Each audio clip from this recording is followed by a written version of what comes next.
أشهد أن لا إله إلا الله وحده لا شريك له وأشهد أن محمدا عبده ورسوله أما بعد فأعوذ بالله من الشيطان الرجيم بسم الله الرحمن الرحيم الحمد لله رب العالمين الرحمن الرحيم مالك يوم الدين إياك نعبد وإياك نستعين اهدنا الصراط المستقيم صراط الذين أنعمت عليهم غير المغضوب عليهم ولا الضالين.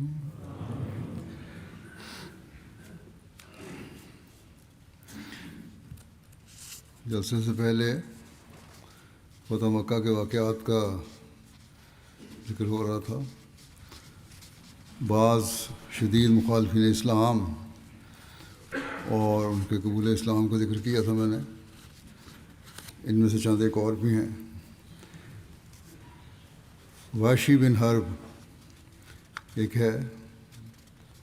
غزوہ احد میں حضرت حمزہ کو اسی نے شہید کیا تھا اور فتح مکہ کے بعد طائف بھاگ گیا. جب اہل طائف نے اسلام قبول کیا تو یہ بھی آیا اور اسلام قبول کر لیا. بخاری کی روایت میں وحشی کے قبول اسلام کا ذکر اس طرح ہے جو خود اس نے بیان کیا ہے کہ کہتے ہیں میں مکہ میں ٹھہرا رہا یہاں تک کہ جب اس میں اسلام پھیلا پھر میں طائف کی طرف نکل گیا. لوگوں نے رسول اللہ صلی اللہ علیہ وسلم کی طرف ایلچی بھیجے اور مجھے کہا گیا کہ آپ صلی اللہ علیہ وسلم ایلچیوں سے تعارض نہیں کرتے.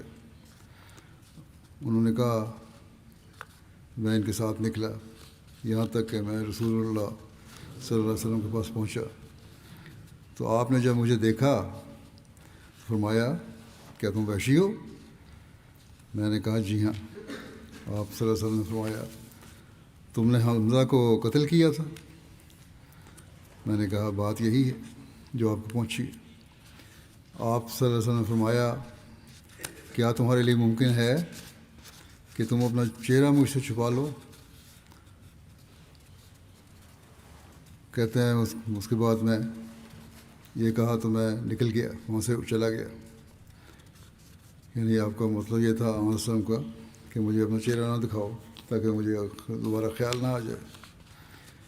پھر جب رسول اللہ صلی اللہ علیہ وسلم فوت ہوئے اور مسلمہ کذاب نے بغاوت کی تو کہتے ہیں کہ میں نے کہا کہ میں مسلمہ کی طرف ضرور نکلوں گا تاکہ میں اسے قتل کروں تاکہ اس کے ذریعے حضرت حمزہ کا بدلہ ادا کر سکوں. انہوں نے کہا میں بھی لوگوں کے ساتھ نکلا. پھر اس کا حال ہوا جو ہوا یعنی اس کو قتل کیا گیا. کہتے ہیں کہ میں نے دیکھا کہ ایک شخص دیوار کے ایک شگاف میں کھڑا ہے. ایسا معلوم ہوتا تھا کہ جیسے گندمی رنگ کا اونٹ ہے. سر کے بال پراگندہ ہیں. یہ مسلمہ کذاب تھا وہاں کھڑا جس کو دیکھا انہوں نے. میں نے کہا کہ میں نے اس کو اپنی برچھی ماری اور اسے اس کی چھاتیوں کے درمیان مارا یہاں تک کہ وہ اس کے دونوں کندھوں کے درمیان سے نکل گئی. انہوں نے کہا کہ انصار میں سے ایک شخص ان کی طرف لپکا اور اس کی کھوپڑی پر تلوار کی طرف لگائی. اس طرح وہ قتل کیا گیا. اسی طرح ایک عمر بن ہاشم کی لونڈی سارہ تھی. یہ مغنیہ تھی. فتح مکہ سے قبل آپ کی خدمت میں حاضر ہوئی اور آپ سے کچھ مانگا اور محتاجی کا شکوہ کیا. آپ صلی اللہ علیہ وسلم نے فرمایا تمہاری نغمہ سرائی کو کیا ہوا؟ تم تو بڑی گانا گایا کرتی تھی، پیسے کماتی تھی۔ اس نے کہا جب سے مشرکین کے سردار غزوہ بدر میں مارے گئے ہیں انہوں نے گانے سننے بند کر دیے۔ آپ صلی اللہ علیہ وسلم نے اسے ایک اونٹ غلہ عطا فرمایا، پھر وہ قریش کے پاس آ گئی۔ ابن قتل اسے رسول اللہ صلی اللہ علیہ وسلم کے بارے میں حجویہ شعر بتاتا تھا۔ یہ نام لینے کے باوجود بھی اپنی حرکتوں سے باز نہیں آئی، اور یہ انہیں گاتی تھی حجویہ شعروں کو۔ اور یہ وہی تھی جس کے پاس حضرت حاطب کا خط ملا تھا۔ اس نے اسلام قبول کیا اور حضرت عمر کی خلافت تک زندہ رہی۔ اسی طرح ایک ابن قتل کی لونڈی فرتنا تھے، یہ بھی آپ کے بارے میں حجویہ اشعار گاتی تھی۔ اس نے اسلام قبول کر لیا تھا۔ پھر حضرت حارث بن ہشام کے اسلام قبول کرنے کے بارے میں لکھا ہے، یہ مکے کا ایک ہردل عزیز رئیس تھا اور ابو جہل کا باپ کی طرف سے بھائی تھا۔ حضرت خالد بن ولید کی بہن اس کی بیوی تھی۔ فتح مکہ کے موقع پر یہ اور عبداللہ بن ابی ربیعہ حضرت ام ہانی کے گھر داخل ہو گئے، کیونکہ حضرت علی ان کے پیچھے ان کو قتل کرنے کے لیے آ رہے تھے۔ حضرت ام ہانی نے ان دونوں کو اپنے گھر میں چھپا کر حضرت صلی اللہ علیہ وسلم کی خدمت میں حاضر ہو کر عرض کیا کہ میں نے ان کو پناہ دی ہے، جس پر آپ صلی اللہ علیہ وسلم نے حضرت ام ہانی سے فرمایا جسے تم نے پناہ دی اسے ہم نے پناہ دی۔ حارث بن ہشام بیان کرتے ہیں کہ ہم 2 دن اس گھر میں ٹھہرے رہے، پھر ہم اپنے گھروں کی طرف چلے گئے۔ ہم صحن میں بیٹھے ہوئے تھے، کوئی ہم سے تعارض نہیں کرتا تھا، ہمیں حضرت عمر سے ڈر لگتا تھا۔ کہتے ہیں کہ بخدا میں چادر اوڑھے اپنے دروازے پر بیٹھا ہوا تھا تو اچانک حضرت عمر آ گئے۔ ان کے ساتھ کچھ مسلمان تھے، انہوں نے سلام کیا اور گزر گئے۔ بیان کرتے ہیں کہ وہ مجھے شرم آتی تھی کہ رسول اللہ صلی اللہ علیہ وسلم مجھے دیکھیں کیونکہ آپ صلی اللہ علیہ وسلم نے مجھے ہر جگہ مشرکین کے ہمراہ دیکھا تھا۔ پھر مجھے آپ صلی اللہ علیہ وسلم کی نیکی، رحمت اور صلہ رحمی یاد آ گئی۔ میں نے آپ سے ملاقات کی، اس وقت آپ مسجد حرام میں داخل ہو رہے تھے۔ آپ نے میرے ساتھ خندہ پیشانی سے ملاقات کی، میں نے آپ صلی اللہ علیہ وسلم کو سلام کیا اور کلمہ شہادت پڑھا۔ آپ نے فرمایا ساری تعریفیں اللہ تعالیٰ کی ہیں جس نے تمہیں ہدایت دی ہے، تم جیسا انسان اسلام سے کیسے دور رہ سکتا تھا؟ حارث نے کہا بخدا میں نے دیکھ لیا ہے کہ اسلام سے دور نہیں رہا جا سکتا۔ اسی طرح سہیل بن عمر کا قبول اسلام ہے، یہ بھی مکے کا رئیس تھا اور یہ وہی تھا جو معاہدہ حدیبیہ کرنے کے لیے قریش کی طرف سے بطور نمائندہ آیا تھا۔ سہیل بن عمر بیان کرتے ہیں کہ جب آپ صلی اللہ علیہ وسلم مکے میں داخل ہوئے اور غلبہ پا لیا تو میں اپنے گھر میں داخل ہو گیا، میں نے دروازہ بند کر لیا۔ میں نے اپنے بیٹے حضرت عبداللہ کو آپ صلی اللہ علیہ وسلم کی خدمت میں بھیجا تاکہ وہ محمد صلی اللہ علیہ وسلم سے میرے لیے پناہ طلب کرے۔ مجھے ڈر تھا کہ کہیں مجھے قتل نہ کر دیا جائے۔ حضرت عبداللہ آپ کی خدمت میں حاضر ہوئے اور کہا یا رسول اللہ صلی اللہ علیہ وسلم، میرے والد آپ سے امان طلب کر رہے ہیں۔ اہلیان مکہ کو تو عام معافی اور امان دی جا چکی تھی، دراصل یہ وہ ائمۃ الکفر تھے اور اتنے شدید مخالف رہ چکے تھے کہ انہیں تسلی نہیں ہوتی تھی اور سوچ ہی نہیں سکتے تھے کہ وہ امان میں رہیں گے،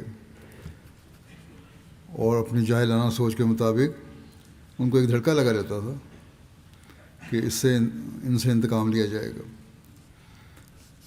جس کی وجہ سے انہوں نے اپنے بیٹے کو پھر دوبارہ آپ صلی اللہ علیہ وسلم کی خدمت میں بھیجا۔ آپ صلی اللہ علیہ وسلم نے فرمایا ٹھیک ہے، وہ اللہ تعالیٰ کی امان کے ساتھ امن میں ہے، وہ سامنے آئے۔ یعنی آزادانہ باہر گھوما پھرا کریں۔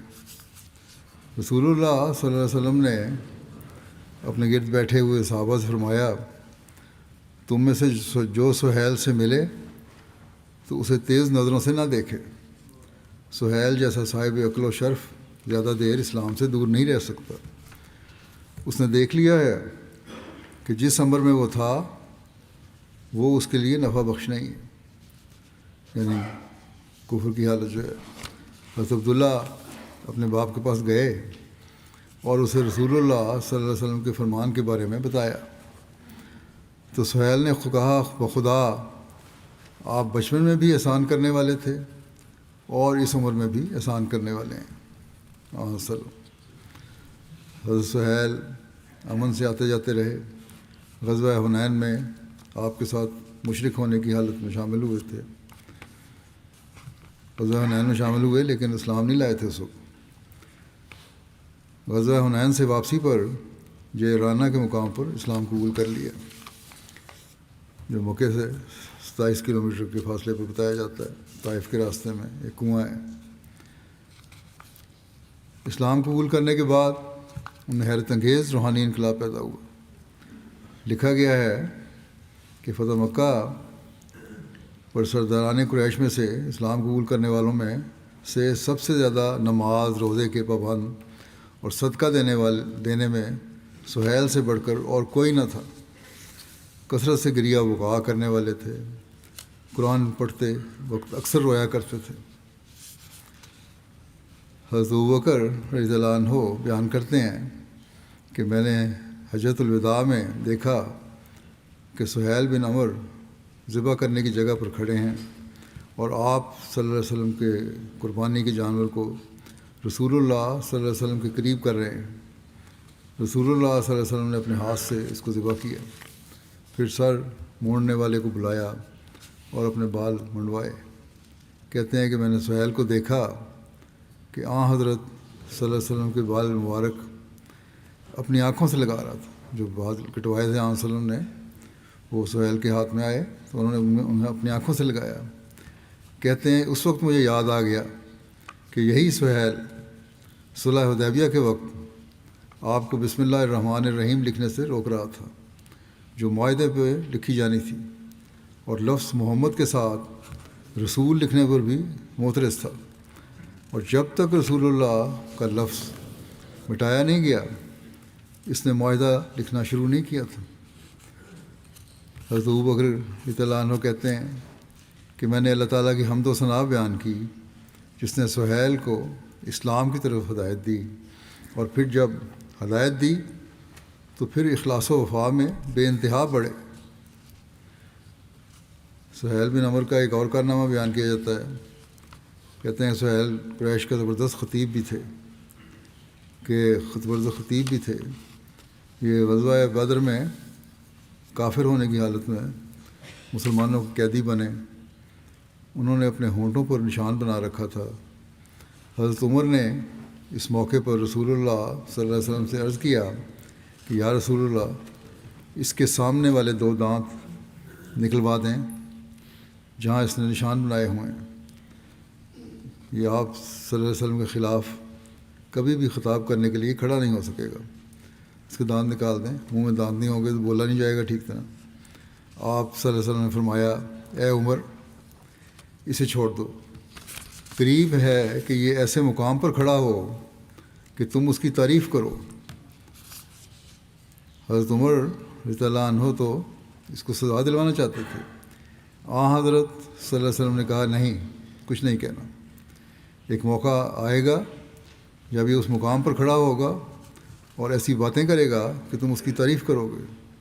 بہرحال وہ کہتے ہیں کہ یہ مقام اس وقت آیا جب رسول اللہ صلی اللہ علیہ وسلم کی وفات ہوئی تو مکے والے متزلزل ہو گئے۔ جب قریش نے اہل مکہ کو مرتد ہوتے دیکھا اور حضرت عتاب بن اسید اموی جو کہ نبی کریم صلی اللہ علیہ وسلم کی طرف سے اہل مکہ پر امیر مقرر تھے، وہ چھپ گئے، ایسی خراب حالت ہوگی، تو اس وقت حضرت سہیل بن عمر خطاب کرتے ہوئے کھڑے ہوئے اور کہا، اے قریش کے گروہ، آخر میں اسلام لا کر تم آخر میں اسلام لائے ہو، آخر میں اسلام لا کر سب سے پہلے ارتداد اختیار کرنے والے نہ بننا۔ خدا کی قسم یہ دین اسی طرح پھیلے گا جس طرح کہ چاند اور سورج طلوع سے غروب تک پھیلتے ہیں۔ اس طرح آپ نے یعنی سہیل نے ایک طویل خطاب کیا، چنانچہ اس خطاب نے مکے والوں کے دلوں پر اثر کیا اور رک گئے۔ حضرت عتاب بن اسید جو چھپ گئے تھے وہ بھی بلائے گئے اور قریش اسلام پر ثابت قدم ہو گئے۔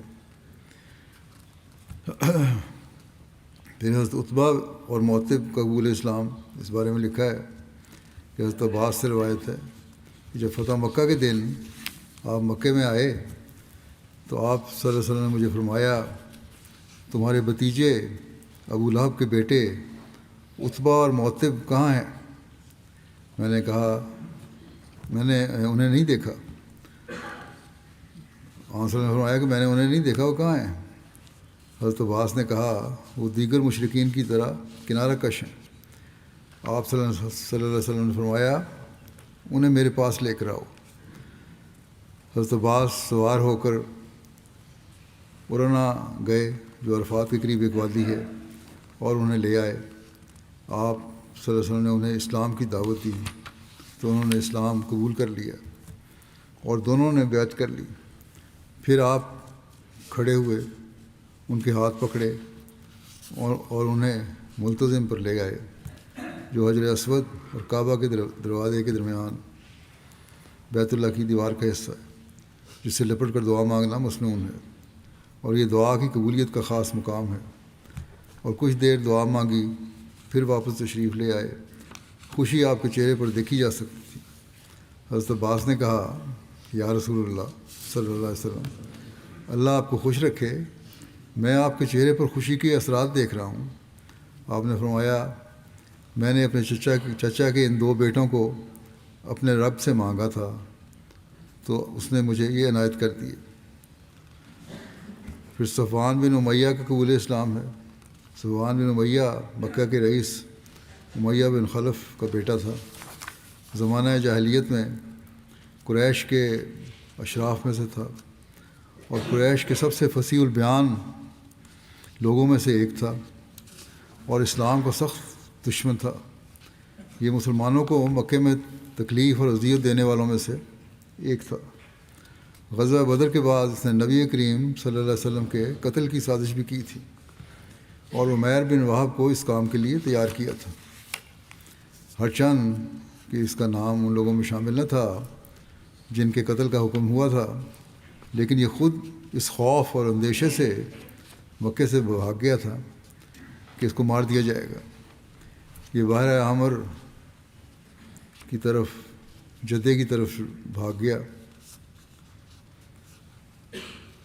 عمیر بن وہب جو اس کا دوست تھا اور اسلام قبول کر چکا تھا، یہ وہی عمیر تھا جس کو صفوان نے یہ کہہ کر حضرت صلی اللہ علیہ وسلم کو قتل کرنے کے لیے مدینے بھیجا تھا کہ تم ان کو قتل کر دو تو تمہارے بال بچوں کی کفالت و حضانت میرے سپرد ہو گئی۔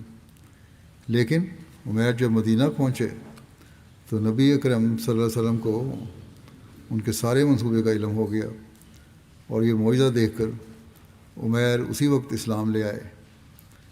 اب فتح مکہ کے موقع پر عمیر اپنے دوست صفوان کے اسلام لانے کے آرزومند تھے اور متفکر تھے۔ حضرت عمیر بن وہب حضرت صلی اللہ علیہ وسلم کی خدمت میں حاضر ہوئے اور عرض کیا یا رسول اللہ صلی اللہ علیہ وسلم، صفوان میری قوم کا سردار ہے، وہ آپ کے خوف سے بھاگ گیا ہے، آپ اسے امان عطا فرمائیں۔ آپ صلی اللہ علیہ وسلم نے فرمایا اسے امان ہے۔ انہوں نے درخواست کی کہ مجھے اپنی کوئی نشانی عطا فرمائیں جو میں اسے آپ کی طرف امان کے طور پر دکھا سکوں۔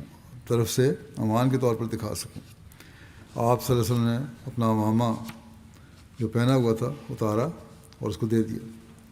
حضرت عمیر عازم سفر ہوئے حتیٰ کہ صفوان کو جا لیا جب کوئی کشتی میں سوار ہونے والا تھا۔ حضرت عمیر نے اسے کہا میں اس ذات کی قسم اس ذات کے پاس سے آیا ہوں، میں اس ذات کے پاس سے آیا ہوں جو سارے لوگوں سے زیادہ پاک باز ہے، سارے لوگوں سے زیادہ صلہ رحمی کرنے والا ہے۔ خود کو ہلاکت میں نہ ڈالو، میں تمہارے لیے رسول اللہ صلی اللہ علیہ وسلم کی امان لے کر آیا ہوں۔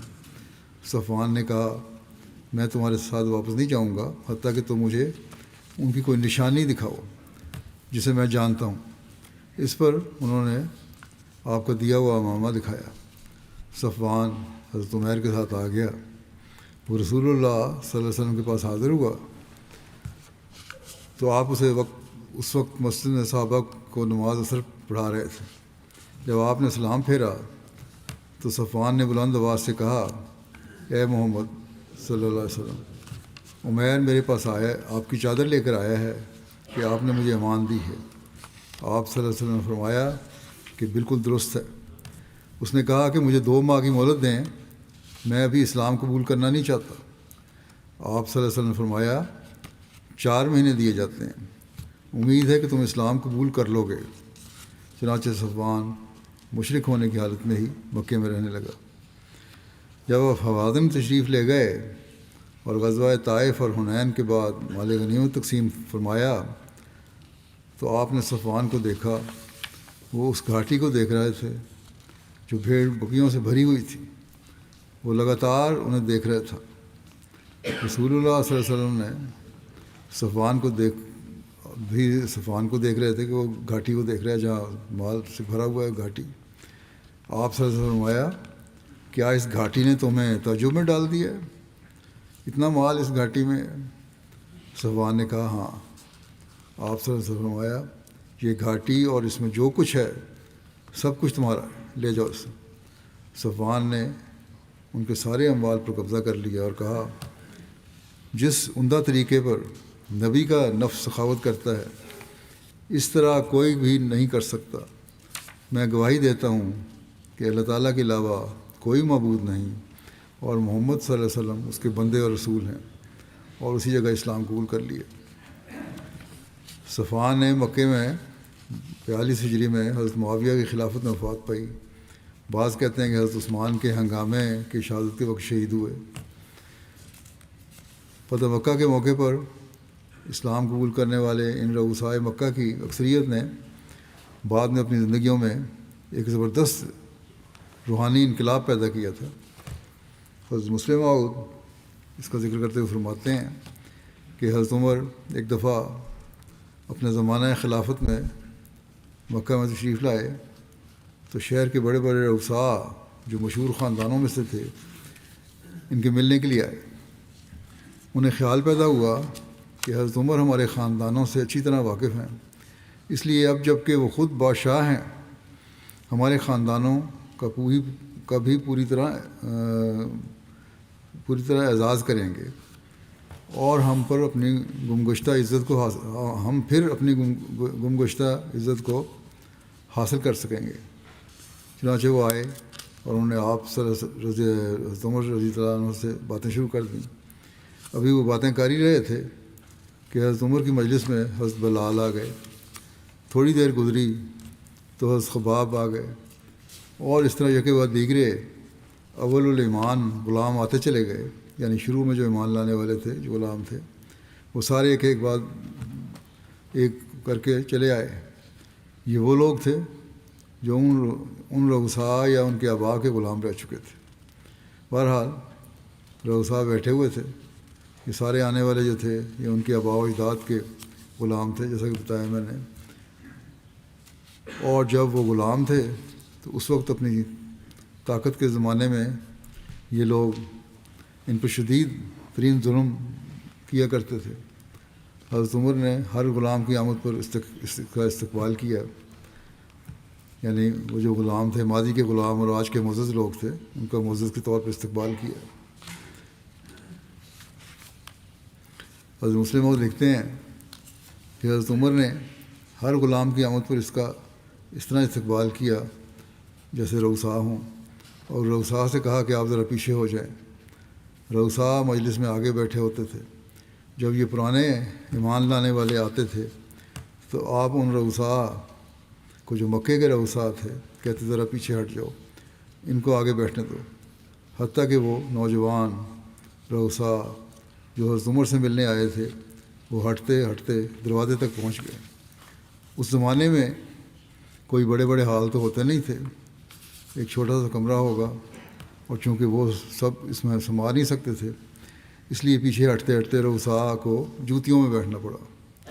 جب مکے کے وہ رؤسا جوتیوں میں جا پہنچے اور انہوں نے اپنی آنکھوں سے دیکھا کہ کس طرح ایک کے بعد ایک مسلمان غلام آیا اور اس کو آگے بٹھانے کے لیے ان لوگوں کو یا رؤسا کو پیچھے ہٹنے کا حکم دیا گیا، تو ان کے دل کو سخت چوٹ لگی۔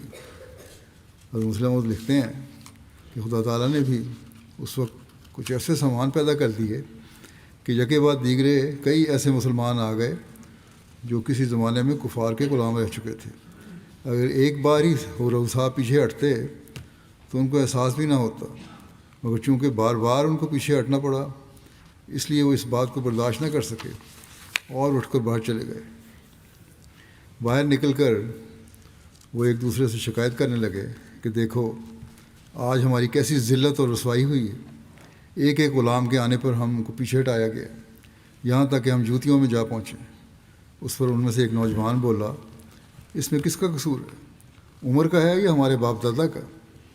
اگر تم سوچو تو معلوم ہوگا کہ اس میں حضرت عمر کا تو کوئی قصور نہیں، یہ ہمارے باپ دادا کا قصور تھا جس کی آج ہمیں سزا ملی، کیونکہ خدا نے جب اپنا رسول مبعوث فرمایا تو ہمارے باپ دادا نے مخالفت کی، مگر ان غلاموں نے اس کو قبول کیا اور ہر قسم کی تکلیف کو خوشی سے برداشت کیا۔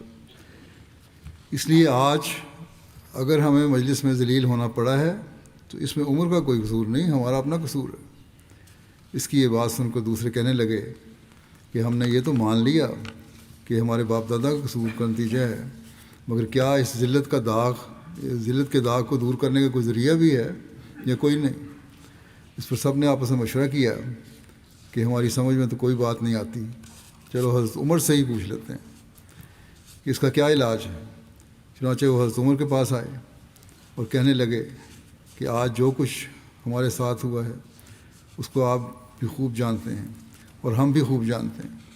حضرت عمر فرمانے لگے کہ معاف کرنا، میں مجبور تھا، کیونکہ یہ وہ لوگ تھے جو رسول کریم صلی اللہ علیہ وسلم کی مجلس میں معزز تھے۔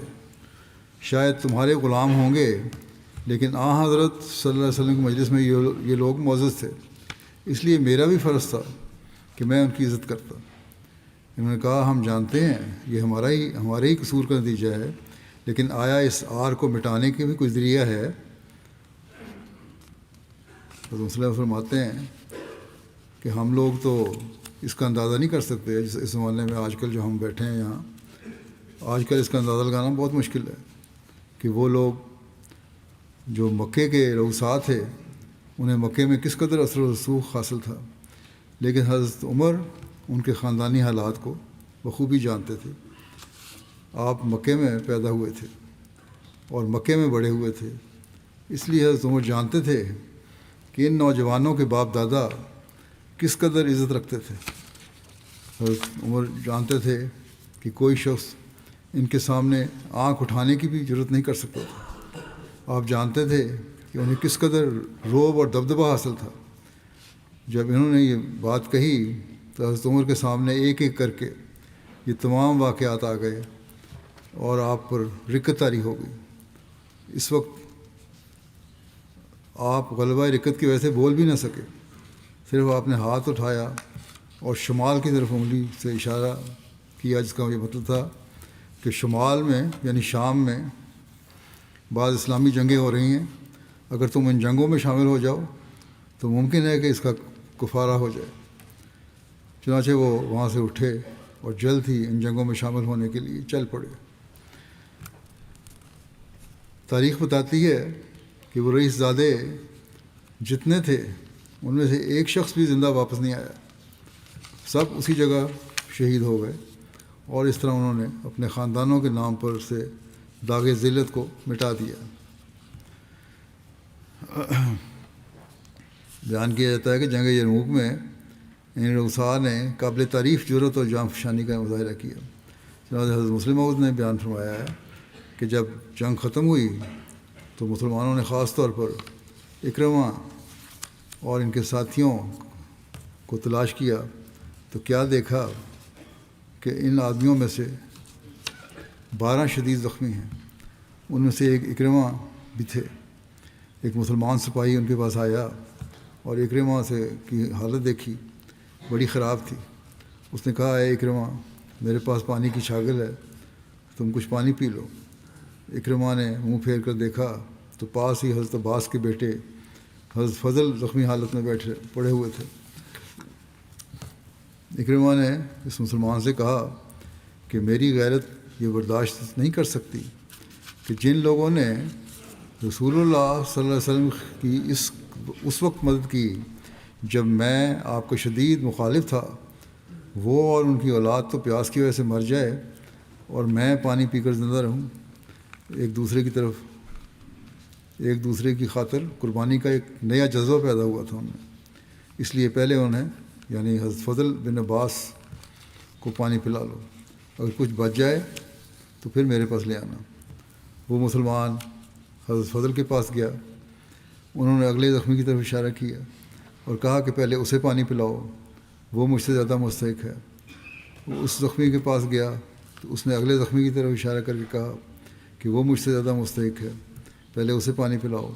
اس طرح وہ جس سپاہی کے پاس جاتا وہ اسے دوسرے کے پاس بھیج دیتا اور کوئی نہ پیتا. جب وہ آخری زخمی کے پاس پہنچا تو وہ فوت ہو چکا تھا. وہ واپس دوسرے کی طرف آیا یہاں تک کہ اکرمہ تک پہنچا، مگر وہ سب فوت ہو چکے تھے.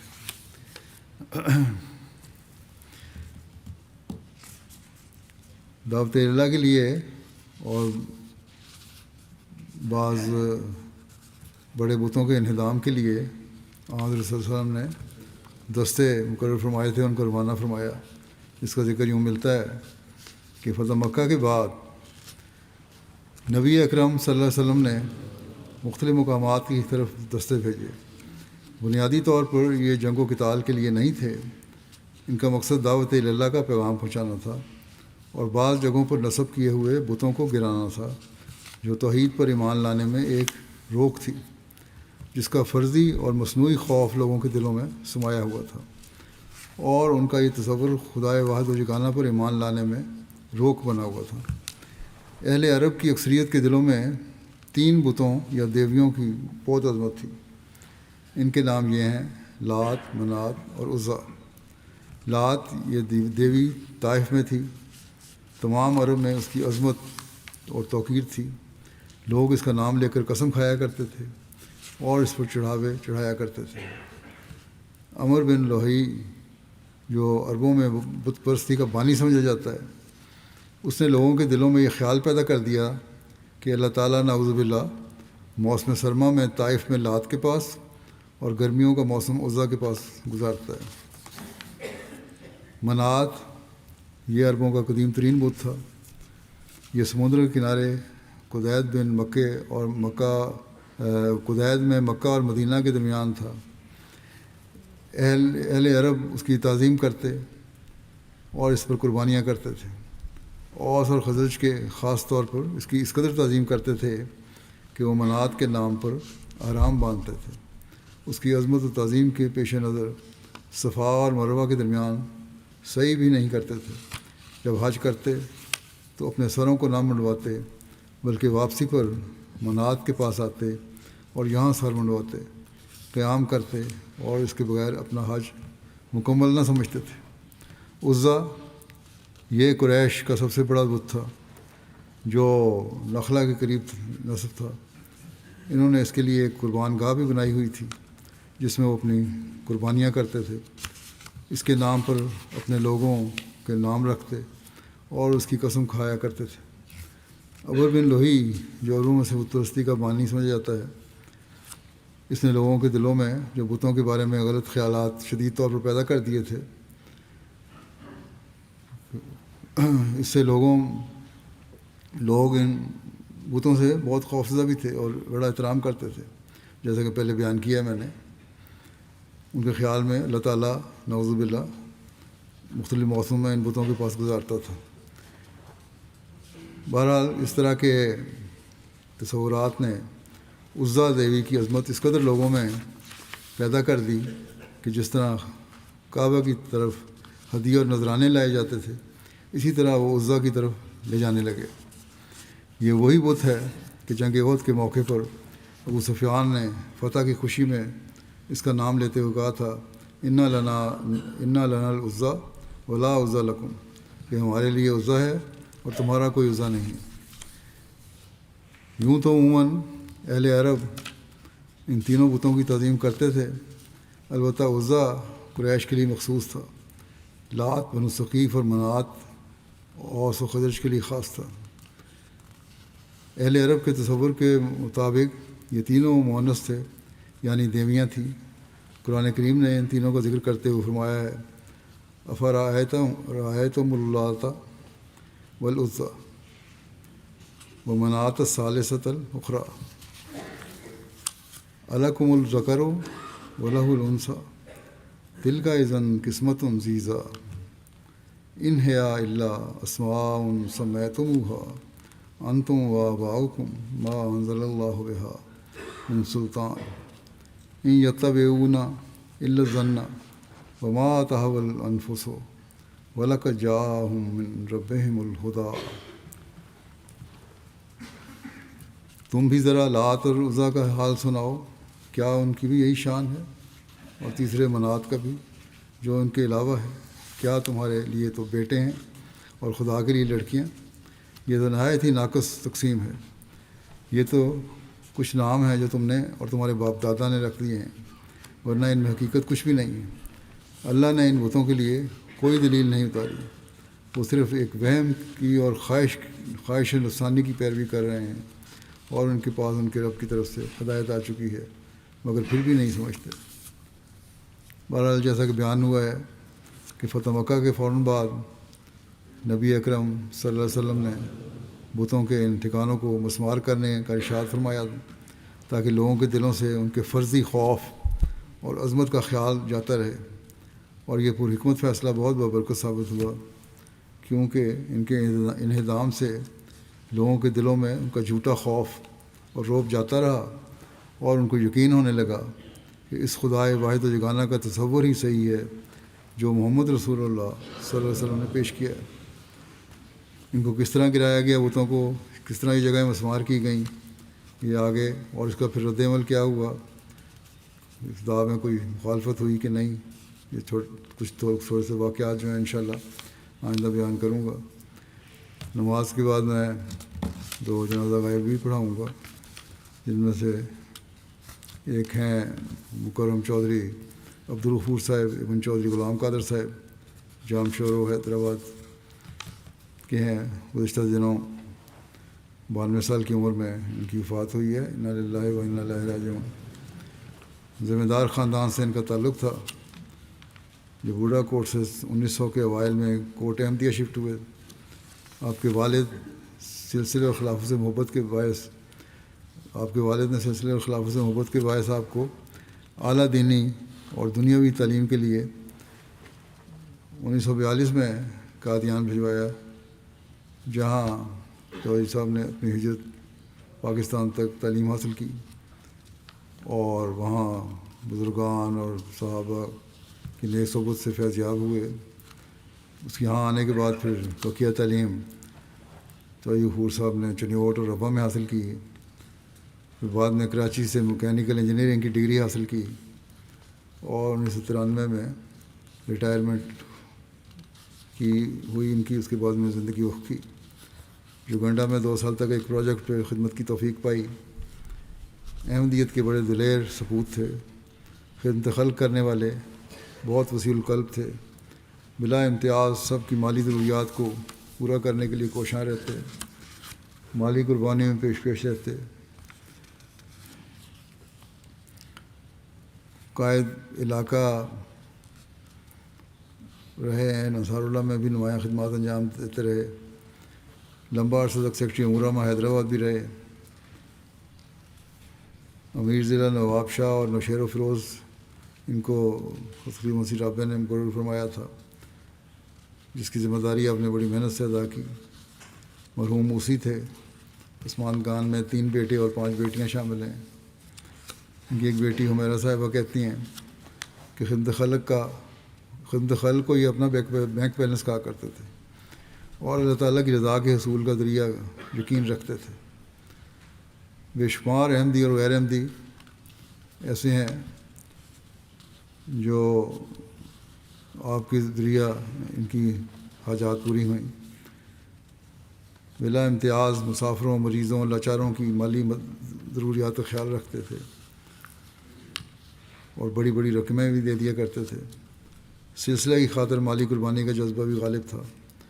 جب حضرت خلیفہ مسیح ثالث رحمہ اللہ تعالیٰ نے 7 سالہ جوبلی منانے کے لیے مالی تحریک فرمائی تو فوراً لبیک کہتے ہوئے اگلے روز ہی ربوہ میں اپنے مکان کو فروخت کر کے اس کی ساری رقم اس مد میں دے دی۔ حضرت خلیفہ مسیح ثالث نے 1966 میں جو سندھ کا دورہ کیا خلافت کے بعد، تو ان کے حیدرآباد میں ان کے گھر میں گئے کوٹ احمدیہ میں۔ 1981 میں قصر خلافت کی ربوہ میں جو تعمیر ہو رہی تھی، اور اس وقت ان کو حکومت کی طرف سے افریقہ کسی پروجیکٹ کے لیے بھیجا جا رہا تھا اور بڑا اچھا موقع تھا وہ ان کے لیے۔ جب یہ حضرت خلیفہ مسیح ثالث کی خدمت میں حاضر ہوئے مشورے کے لیے، تو انہوں نے کہا کہ وہاں نہیں جانا، اس کو چھوڑو، میرے یہاں قصر خلافت یہ بن رہا ہے، اس کی چھتیں وغیرہ پڑ رہی ہیں، اس کی نگرانی کرو۔ چنانچہ اگلے روز ہی انہوں نے کام سنبھال لیا اور وہیں رہے۔ لیکن اللہ تعالیٰ نے بھی ان کو نوازا۔ اس کے بعد جب وہ واپس گئے وہاں اس چھٹی کی رخصت کو پورا کر کے، تو گورنمنٹ کی طرف سے وہی کانٹریکٹ ان کو دوبارہ مل گیا، اور کہتے تھے کہ یہ محض خلافت کی برکت سے ہوا ہے۔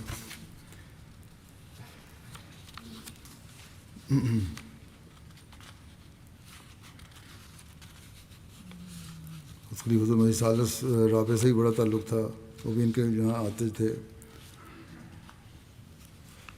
گھر میں بھی رہے۔ اسی طرح جب میں وہاں تھا پاکستان میں، مجھے بھی ان کے گھر جانے کا موقع ملا اور ان کے گھر ٹھہرنے کا بھی موقع ملا۔ بڑے مہمان نوازی کرنے والے تھے، بلکہ ایک دفعہ تو مجھے رات کے وقت سفر کرنا پڑا، سندھ میں حالات ٹھیک بھی نہیں تھے، تو انہوں نے کہا تمہیں میں لے کے جاؤں گا۔ رات کو بارش بھی ہو رہی تھی، طوفانی بارش تھی، سڑکیں پانی میں ڈوبی ہوئی تھیں، لیکن بہرحال یہ لے گئے۔ ہم رات کو پہنچے جہاں میں نے پہنچنا تھا منزل پہ۔ اس کے بعد میں نے ان سے کہا آپ رات یہیں گزاریں، صبح چلے جائیں، اکیلے نہ جائیں۔ تو کہتے نہیں، اسی وقت اپنی گاڑی میں بیٹھے اور رات کو ہی روانہ ہو گئے۔ بڑے دلیر اور بہادر انسان تھے۔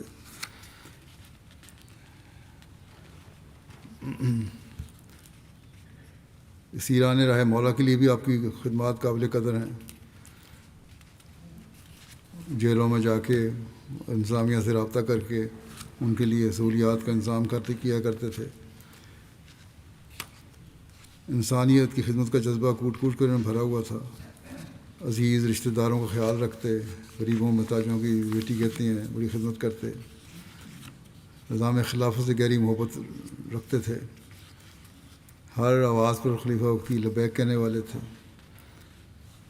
اور ان کی روزانہ کی گفتگو کا حصہ ہی خلافت ہوتی تھی۔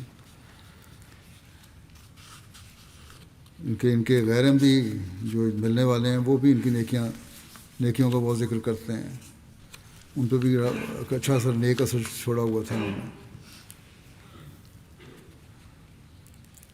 حلقہ احباب ان کا بہت وسیع تھا، اور ہر جگہ ایک احمدی کی حیثیت سے پہچانے جاتے تھے۔ گورنمنٹ کے افسران، سندھ کے سیاسی خاندان جتنے تھے بڑے بڑے، ان سے اچھے تعلقات تھے ان کے، اور ان کو اکثر وہ جماعت کا چھپا ہوا قرآن کریم پیش کیا کرتے تھے اور کھل کر جماعت کا تعارف کراتے، بلکہ وہ ممکن ہوتا تو ان کو ربوہ بھی لے کر آتے۔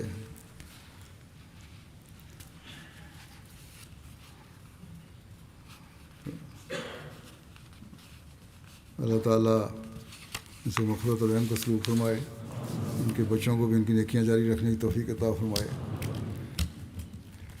دوسرا ذکر ہے مکرم محمد علی صاحب چک 275 کرتارپور فیصل آباد کا، یہ بھی گزشتہ دنوں 70 سال کی عمر میں وفات پا گئے۔ انا للہ و انا الیہ راجعون۔ اللہ تعالیٰ کے فضل سے موسی تھے۔ ان کے بھی 3 بیٹے اور 5 بیٹیاں ہیں۔ ایک بیٹے ان کے غلہ کا سلسلہ ہے لساکا زیمبیا میں،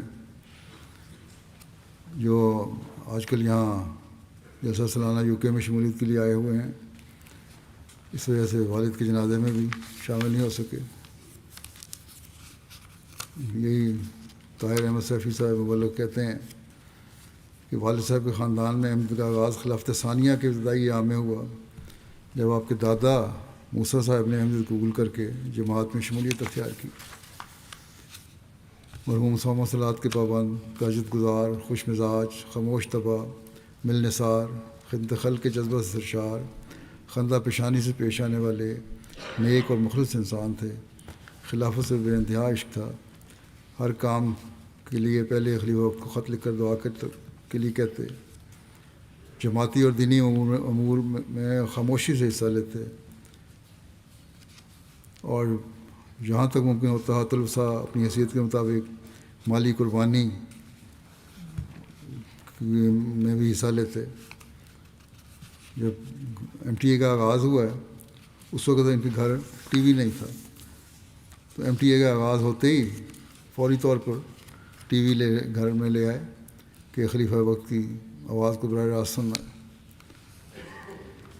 کہتے ہیں مجھے نہیں یاد پڑتا ہے خلیفہ وقت کی طرف سے کوئی ایسی تحریک ہو جس میں والد صاحب نے بڑھ چڑھ کر حصہ نہ لیا ہو۔ غیروں سے بھی ان کا بڑا شفقت کا سلوک تھا۔ جہاں یہ ملازمت کرتے تھے فیکٹری میں، وہاں بہت سارے غیر احمدیوں کو انہوں نے فیکٹری میں ملازمت دلوائی، لیکن جیسا کہ عادت ہے غیر احمدیوں کے بعض وہ اتنا ظرف نہیں ہوتا بعضوں کا، تو اس کے باوجود کہ نیکی کی انہوں نے انہوں نے لوگوں کی باتوں میں آ کر مالکان سے شکایت کی اور زور دیا کہ ان کو نوکری سے نکالا جائے۔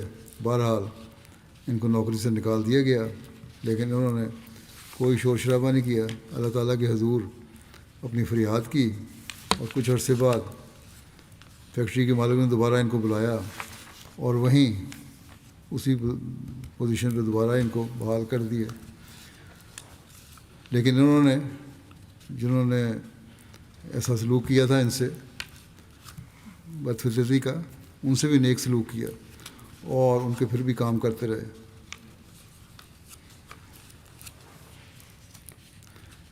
ان کے حسن سلوک کی وجہ سے ہی کہتے ہیں تبلیغ سے زیادہ ان کا حسن سلوک تھا، جس کی وجہ سے فیصل آباد شہر کے 8 افراد نے احمدیت قبول کی۔ اللہ تعالیٰ ان سے مغفرت اور رحم کا سلوک فرمائے اور بچوں کو بھی ان کی نیکیاں جاری رکھنے کی توفیق عطا فرمائے۔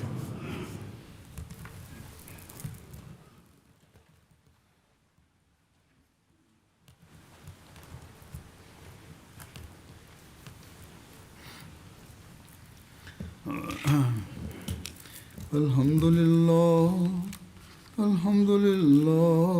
نحمده ونستعینه ونستغفره ونؤمن به ونتوکل علیہ ونعوذ باللہ من شرور انفسنا ومن سیئات اعمالنا من يهده الله فلا مضل له ومن يضلل فلا هادي له ونشهد أن لا إله إلا الله ونشهد أن محمدا عبده ورسوله